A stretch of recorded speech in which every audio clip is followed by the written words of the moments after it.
Good morning, good afternoon, good night. It depends on where you are. How are you doing? I trust that you are healthy, well, safe. Today, I continue with the series Mentoring Boys to Become Men of Integrity. But before I do so, let me introduce myself. My name is Sophia Elizabeth Lambert. I am a published author of two books, Hope Deferred and Mentoring Boys to Become Men of Integrity. I have been doing a series on mentoring boys to become men of integrity. And today I continue with the series with the topic rape myths, sexual violence, and consent. This is the second episode I'm doing on rape. I thought it necessary because of the challenges that we face globally with the issue of rape. And it caused me to wonder, why is it that we can't seem to stamp out this issue? There appears to be a disconnection between the perpetrators of sexual violence and their victims' perspective. People who have been sexually assaulted have been wounded in many ways by the men who have violated them.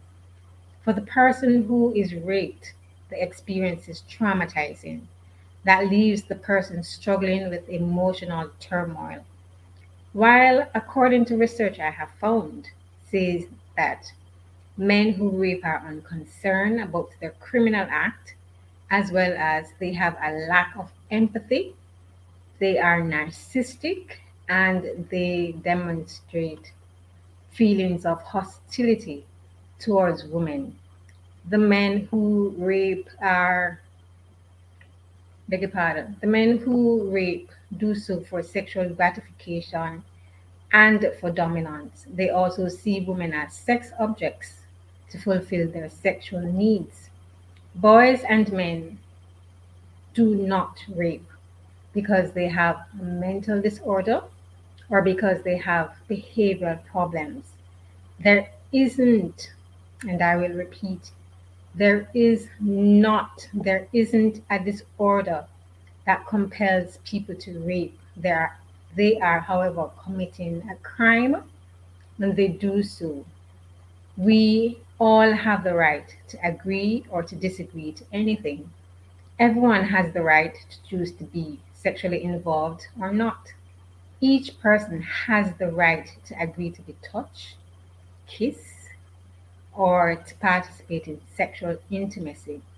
If someone agrees to become sexually involved, then decides to change their decision, that person has a right to do so without that person's consent. And if they are forced, it becomes an act of sexual violence. No means no. No does not mean yes, even if the person is smiling. That person's no must be respected. A matter of fact, the person does not have to verbally say no if their body language communicates that they are not interested in their they're not interested, then their responses need to be respected as no. Failing to do so is considered rape. If a person is coerced to say yes, that is still an act of rape. If someone says yes, but their actions disagree with what was said, that person is not giving their consent for any sexual advances. Leave the person alone. It is unfortunate that after someone has been raped, they blame themselves for the violation done to them. It is for that reason I am presenting to you these myths about rape. Myth number one: victims cause the violence that has happened to them. The fact is, it doesn't matter what someone is wearing or how they are acting, they are not being asked to be raped. People who sexually assault often use force, threat, or injury. An absence of injuries does not indicate the victim's consent. Myth number two: victims provoke sexual assaults when they dress provocatively or act in a promiscuous manner. That is not so. The fact is, rape and sexual assault are crimes of violence and control that stem from a person's determination to exercise power over another. Forcing someone to engage in non consensual sexual activity is sexual assault, regardless of of the way the person dresses or acts. Myths. Here's another myth for you. If a person goes to someone's room, house, or goes to a bar, that person assumes the risk of sexual assault. If something happens later, the individual can't claim that he or she was raped or sexually assaulted because the person should have known not to go to those places. Hello? That is a myth. The fact is, if a person goes voluntarily to someone's residence or room and consented to engage in some sexual activities such as kissing, touching, etc., it does not serve as a consent for all sexual involvements. Myth number four, I believe this is: it is not sexual assault if it happens after drinking or taking drugs. That is not true, my friend. The fact is, being under the influence of alcohol or drugs is not an invitation for non consensual sexual activity. Others choose to take advantage of the situation and sexual assault the individual. That is a crime punishable by law. Here's another myth. Most sexual assaults are committed by strangers. It is not rape if the people involved knew each other. And that's a big myth. The fact is, most sexual assaults and rapes are committed by someone the victim knows. Among victims aged 18 to 29, two-thirds had a prior relationship with the offender. So they knew the offender prior to being raped. Which is why, parents, I would encourage you to look out for your children, because children are usually raped or molested by people they know, somebody who the family is close with or is related. So teach your children how to about good touches and bad touches, and if someone touches them inappropriately, that they should not be afraid to tell you, even if the person threatens them or threatens to kill someone they love. Here's another myth. Rape can be avoided if people avoid dark places or other dangerous places where strangers might be hiding or lurking. Fact is, rape and sexual assault can occur at any time, in many places, to anyone.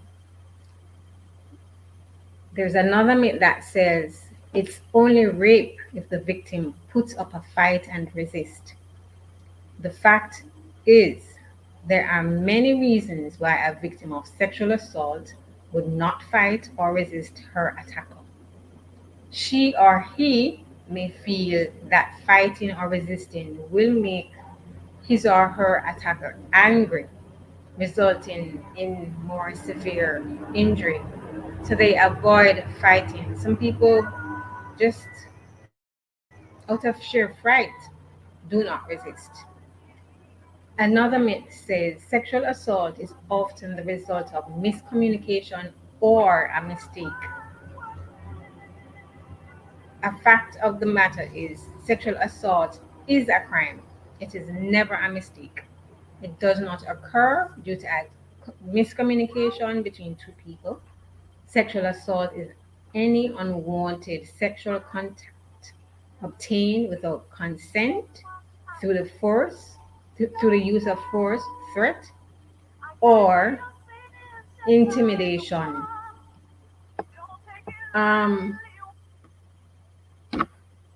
Another myth is sexual assault won't happen to me or to anyone I know. Men and women, the fact is, men, women, and children of all ages, races, religions, and economic classes can be and have been victims of sexual assault. Myth, another myth says sexual assault is provoked by the victim's actions, behaviors, or by the way they dress. The fact is, sexual assault is never, let me repeat, it is never the victim's fault. Sexual assault is a violent attack on an individual, not a spontaneous crime of sexual passion. For a victim, it is humiliating and degrading act. It is a humiliating and degrading act. No one asked to, for a cause. No one asked for or caused their assailant to commit a crime against them. Another myth is men cannot be sexually assaulted. That is farther from the truth. Men can and have been sexually assaulted. Sexual assault of men is thought to be greatly underreported. Any man can be sexually assaulted regardless of age, size, race, or status. Myth. A myth is a rape survivor will be battered, bruised, and hysterical. The fact is, many rape survivors are not visibly injured. The threat of violence alone is often sufficient cause for a woman to submit to the rapist. To protect herself from physical harm, people react to crises in different ways. The reaction may range from composure to anxiety, depression, flashbacks, and suicidal feelings. Another myth is serial rapists are uncommon. The fact is, most every perpetrator is a serial rapist, meaning that they choose to use coercion, violence, threat of force, among other things, to assault people on a repeated basis. And my final myth, if a person is a rose, then it is not a sexual assault. The fact is, orgasm does not mean that someone enjoyed the sex or that they wanted it. Orgasm can be a natural biological reaction that someone can't control. It does not mean that forced or coerced sexual activity was consensual, and often this is used to silence the survivor. Those are a number of myths that I have chosen to mention, but there are many more. Sexual assault is a crime punishable by law to serve a prison sentence for the crime. So my encouragement is let us work together towards changing the rape culture within our societies so that everyone can be safe. My sources for the material shared is from Blue Bench, which is What is Sexual Assault, as well as Resilience Empowering Survivors Ending Sexual Violence, Center for Awareness, Response, and Education Care. So these are all online resources. I want to encourage us to let us encourage our young men. Let us speak to them about the crises, the um, I'm at loss for words. Let us just encourage them to stop. Think about their actions. What is it that they're doing? How is it that they are going to feel or think about themselves years from today? 5, 10, 20 years from today. Let us encourage our boys and young men to choose wisely, make wise decisions, because they may not serve a term in prison, but their conscience will always be there. So thank you Thank you again. Let us continue to mentor in our boys to men to become men of integrity, to make wise decisions. Thank you for joining me. I am asking you to like and subscribe, this so that, as the saying goes, encouragement sweetens labor. So have a great day. Many, many, many, many blessings to you. Take care.